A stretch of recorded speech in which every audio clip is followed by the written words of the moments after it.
अंधभक्त शब्द का उपयोग आमतौर पर उन लोगों के लिए किया जाता है जो किसी व्यक्ति, विचारधारा या संस्था के अंधाधुंध समर्थक होते हैं। वे तर्क, तथ्यों या विवेक को दरकिनार करके अपने नेता या विश्वासों का समर्थन करते हैं। अंधभक्ति के कुछ लक्षण इस प्रकार हैं। अन्य विचारों को अस्वीकार करना। अंधभक्त अन्य विचारों या दृष्टिकोणों को खारिज कर देते हैं और केवल अपने ही विचारों को सही मानते हैं। आलोचनाओं को बर्दाश्त न करना। वे अपनी आलोचनाओं को बर्दाश्त नहीं कर पाते हैं और आलोचकों को दुश्मन मानते हैं। हिंसा का समर्थन। कुछ मामलों में अंधभक्त हिंसा का समर्थन भी कर सकते हैं यदि उनके नेता या विश्वासों पर हमला होता है। अंधविश्वास। वे अंधविश्वासों और अफवाहों पर आसानी से विश्वास कर लेते हैं।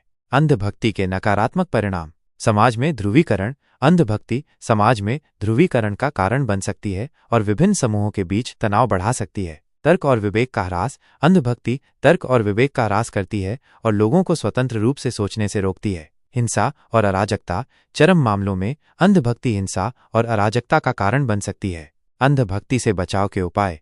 आलोचनात्मक सोच। हमें हर बात पर सवाल उठाना चाहिए और केवल एक ही दृष्टिकोण को स्वीकार नहीं करना चाहिए। तथ्यों की जांच। हमें किसी भी सूचना को स्वीकार करने से पहले उसकी सत्यता की जांच करनी चाहिए। विभिन्न दृष्टिकोणों का सम्मान। हमें विभिन्न दृष्टिकोणों का सम्मान करना चाहिए और अन्य लोगों के विचारों को सुनने के लिए तैयार रहना चाहिए। स्वतंत्रता। हमें अपने विचारों को स्वतंत्र रूप से व्यक्त करने और दूसरों के विचारों को चुनौती देने का अधिकार है।